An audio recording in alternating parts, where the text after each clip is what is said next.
The Bread and Better podcast acknowledges the Yagara people and the Turrbal people as the traditional custodians of Meanjin, the lands on which we record today. We pay our respects to the Yagara and Turrbal elders, past, present, and emerging. This podcast is brought to you by Hey Al Productions.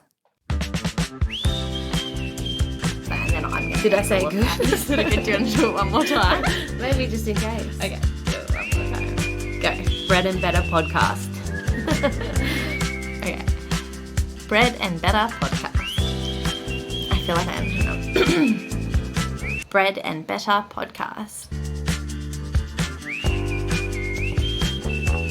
Hi guys, welcome back to the Bread and Better potty and welcome to our first mini dinner roll. So today's episode is a snack size portion of our usual content to tide you over until the next full main meal sized episode. I am Tegan, one of your hosts and your resident health and fitness guru. And I am Alex, your other host and podcast. Oh, I love this.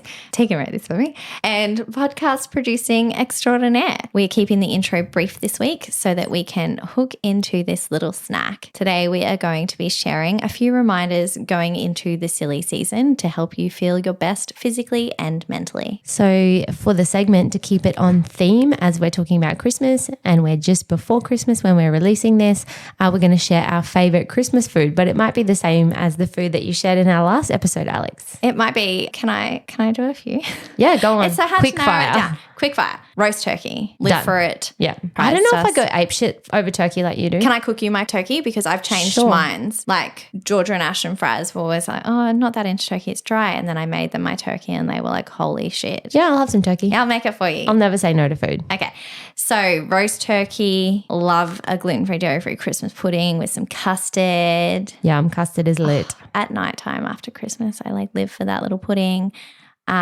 Pavlova. Last year, Dad surprised us with kilos of Moreton Bay bugs. Oh, fresh seafood at Christmas We is ate them really for good. days. That was amazing. Just bloody everything. On the pavlova, do you like a soft pavlova or a meringue shell? I like a soft pavlova. Yeah, right. Yeah, I love a soft pavlova. One year I did for everyone else, not for myself, Bailey's cream and like chocolate and strawberries and stuff. That went off. Mum does like a pavlova like wreath. Oh, Like she, I yeah, did that one. Yeah, year. it looks Yeah. really cool. Love. Yeah. You can't go wrong with a pavlova, but I like Pavs. the real traditional Australian pav with banana, kiwi fruit. Banana. Yeah. On a pav. You have to have it. It's the best. I like banana. Kiwi fruit. You got to have kiwi fruit. Kiwi fruit, strawberries. Berries. Yeah. Yeah. Bit of passion fruit pulp. Yeah, and a flake crushed up on top. Oh, yeah. Not that I can have that, but I do my dairy-free one, guys. So we do this Christmas dessert and it's called chocolate log. Oh, I've had a chocolate log. Yeah, it's very like alcoholic. Yeah. Like you dip the chocolate ripple biscuits in a brandy sort of thing. Yeah. And then you use cream to sandwich them together. And then you put the cream over the top and flake on top. Flake is obviously a Christmas staple. And it like all just goes really soft and alcoholic-y and creamy and chocolatey. And it's one of those things that I always have to make at Christmas time or make sure that we have at Christmas. That sounds so good. I made this. Maybe we should do a whole little like recipe reel, but I made this thing last year. And I know I don't have to preface this every time, but just so people know, it is gluten-free, dairy-free.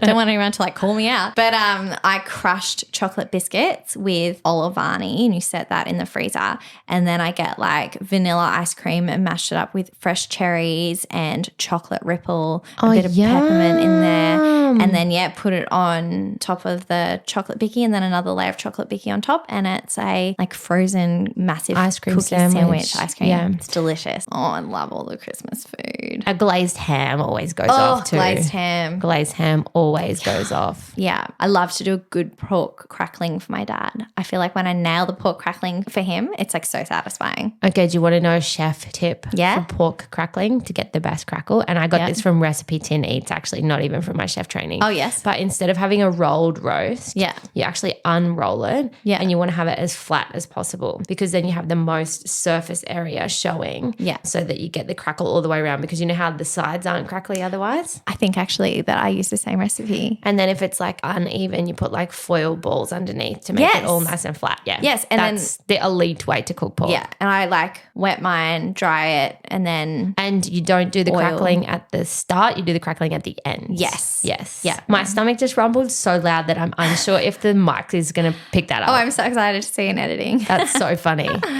So, yes, Christmas food, delicious. And, you know, we're going to probably get into it a little bit. But can I say my favorite Christmas drink? Yeah. It's and I said to Kev the other day, I'm like, you keep your eye out for it and you buy as much as you can because it sells out, the Bundaberg Christmas ginger beer. Oh, there's a Christmas ginger beer. Oh, my God. It's delicious. I'll bring you one. It's like allspice. Oh, yum. I love. And it's got vanilla. It's so good. Oh, I love a spicy Yeah. bev. Yeah. It's delicious. Okay. Yeah. I'm excited. Me too. So I was going to preface this by saying with our food, it's okay to enjoy ourselves over Christmas and do that guilt-free. It's a really special time of year. And just like one day of eating really healthy isn't going to make you reach your health goals, one day of not eating optimally isn't going to take you further away. So enjoy this time with family. This whole episode is about the silly season and it's a few reminders. So Christmas can be magical, disappointing, relaxing, stressful, joyous and sad, all rolled into one festive little package. So today we'll be sharing a few of our favorite reminders to make this Christmas one to remember for all the right reasons. So I love this sentiment. Do you want to lead us into the first one? Yeah, so the first one is presents over presents. So that's prioritizing time with loved ones over expensive physical gifts. Yeah. So I think that there's just so much stress over the cost of Christmas. People get really stressed out about having to buy presents, especially if you have a big family. So I think it's really important to like discuss budgets and be really open with what you can and can't afford, or not doing presents or doing Secret Santa, things like that. But to really like put down the phone and just enjoy your time with those people. Like I would much rather see the people that I love for a nice meal, or like my friends for a nice meal, over someone giving me a gift. Yeah, I 100% agree. And, you know, I'm part of a really big family as well. And I've got kids. My brother and sister don't have kids. So I always say to them, like, please don't feel like you have to spoil them. Like, honestly, they're just happy to see you. If you want to buy them something, they would be over the moon with like a $2 fidget. Yeah, like one of those chocolate stockings that just have like a few chockies they in them. live for that. Last year, my brother bought Magnolia one of those fluffy balls. It's just like one of those balls with all the like squishy stuff on the outside. And I think it was like $3 from Kmart. It was her favorite gift. Yeah. And I think it was also because it was from him. And she adores him. So yeah, definitely agree with that. I am spending my Christmas with my whole family, my auntie Chook, who people might know because I talk about it all the time. Her family is coming. So I'm so excited to be in their presence, and I don't think we'll be doing presents or anything like that. We're just all so happy to be together. Yeah, I think it's really important to have the conversation beforehand. Like my family, we're getting together a little bit before Christmas, and I was like to Mum, are we doing a Secret Santa? And she said, nah, we're doing it really simple. Everyone's bringing a dish, no presents, just everyone getting together. And I just think that's, you know, so important to take away some of the stress over the cost. Like it's not about the gifts. Yeah, absolutely. And you don't want people to feel bad. You just want everyone to enjoy themselves. So like, yeah, taking away one stress. And I think, you know how you always, not always, but sometimes you get someone a present in case they get you a present. Yeah. But I mean, have you ever given a gift and the person not giving you a gift back and you think, oh my God, I can't believe that they didn't get me a present? No, never. I just love watching people react to the things that I buy them. I do genuinely love giving gifts, but I do, you know, kind of value the presents over presents. Yeah. I agree wholeheartedly. So the second one I put, keep moving. So you don't have to do your full workout routine if you don't want to, but some sort of movement over the Christmas period is going to be really good for you. And I'm not going to dive in too much because that's something that we're going to be covering over the next episode, just some ideas how to keep moving over the Christmas and holiday period in a way that feels really good. Yeah. So this next one, just remembering that Christmas is not a happy time for everyone. So thinking of all those who have lost loved ones recently, and people that don't get to see the people that they would like to, people who have to work, people who are financially strained at this time of year. So just being extra aware of those around you and aim to spread love and kindness. Yeah. And I think especially, you know, people that have lost loved ones, it's always a time of year that really highlights their absence. Yeah. And it's really hard. Yeah, absolutely. And also appreciating that not everybody celebrates Christmas. Yeah, definitely. There's a lot of people out there that come from different cultures. And I think, coming from a culture that does celebrate Christmas, we get all big and uppity about the whole Christmas thing. So just a reminder that some people don't celebrate Christmas and to not push your beliefs onto them. Yeah, absolutely. So we just already touched on it and we were talking about Christmas food earlier, but start to incorporate Christmas foods into your diet now in small portions. So why not make the yummy food last longer than one day? So it might mean like getting those little mini pavs and making them like your nightly dessert instead of your little moons. Yeah. Oh, that's a very good idea. Yeah, I saw that actually in one of my clients' food diary this week. And I was like, oh, she's doing it already and I didn't even mention it. Okay, that is a very good idea. Yeah, and plus it might mean that you're less likely to overeat on the food when you get to the day because you've already been able to enjoy it. Yeah. But it might mean that you do too, and that's okay. That's okay. And that's okay. So try to keep a balance of feeling your best and not missing out. So I think sometimes when people have really specific goals, they feel like, Christmas occasions might be a bit annoying and get in the way of that. Like just a reminder that it is about that presence and, you can have that balance. Not every meal needs to be indulgent, but on the flip side of that, not every meal has to be a salad. Like there is room for that middle ground and to incorporate small amounts of these, really yummy Christmas foods into your everyday diet to really maximize on deliciousness when some of these foods are only seasonally available. Yeah. Well, actually, Kev surprised me the other day. I should have said this is one of my favorite Christmas foods. Kev brought me home like a pack of cherries. Oh, how good are cherries? Oh my God, I was so excited. I was like just devoured them. Cherries, lychees. Yeah. Do you know what? I can't really get around lychees because we had too much access to them when we were younger. And when you just like overeat something. Yeah. But I did that with mangoes. Oh, so I didn't like mangoes until like the last few years. Really? I was like, give or take, not really fussed on them. And I think I was telling someone the other day, like I used to find mango like too much work. Oh, like it's sticky. You got to kind of make sure you're eating over a plate. Yeah. Like you've got to have the whole cut mine seed. into dices and eat it with a fork. Oh, do you? I did like the pop thing and then it goes all over your face. Yeah. Delicious though. So the next one is a reminder to practice patience, especially with your family. There can be some obligation that goes along with Christmas and we can find ourselves getting unnecessarily annoyed at little things.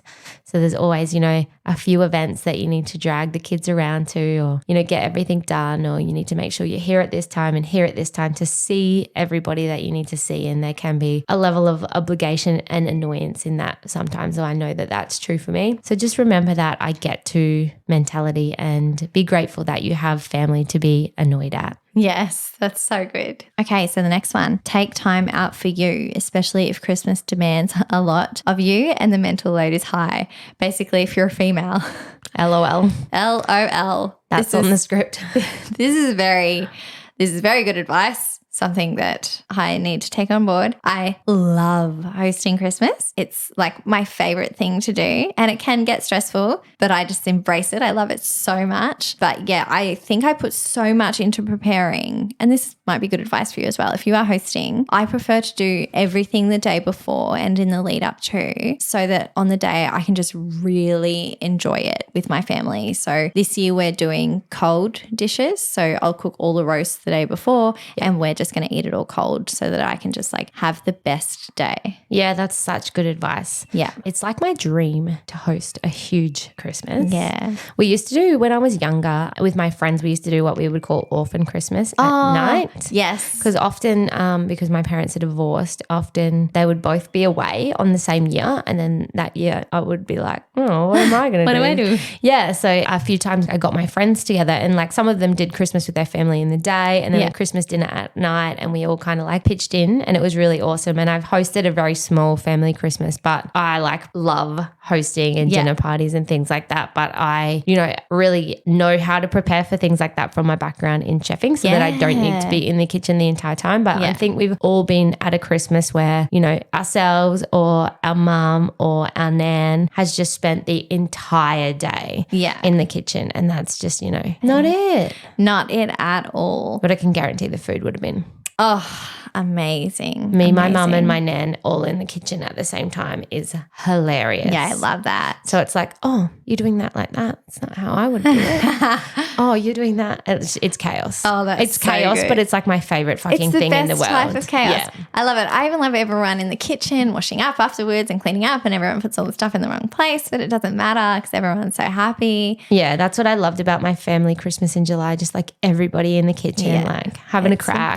The best. We did an orphan Christmas when we lived in New Zealand because everyone was from overseas, like they're doing seasonal jobs. And it was one of the best Christmases I've ever had. I hosted in like the big house that we had at the property we were on. And it was just such a joyous day. We were completely packed out. So we had 100 campsites filled. All of the cabins were filled. And we took the day off and everyone respected that. And we had guests that lent us their stand-up paddle boards. It was just one of the best days I've ever had. Orphan Christmases rock. Do you know, we had a really good Christmas one year and it was like a really spontaneous last minute thing where we went out for lunch for Christmas. And it was like on my bucket list to do forever. Yeah. To just get dressed up in nice clothes and go out. We went to the Regatta in Brizzy and they put on like a 3-course lunch with all you could drink champagne. Nice. And it was such a highlight. Yeah. Oh, Loved it. So good. I remember when we were little, we went to this Christmas buffet at Canungra in the back of Bow Desert, and there was a golf course there with like a resort and stuff. And it was such a fun Christmas. I love a like unconventional Christmas. Yeah. It's always good to shake nice it up. to shake it up. Yeah. Okay, so the next one is to not forget that everybody's social media is a highlight reel. So we don't see the burnt turkeys, the family fights, and the kids that absolutely ruined their outfit right after they got that family picture.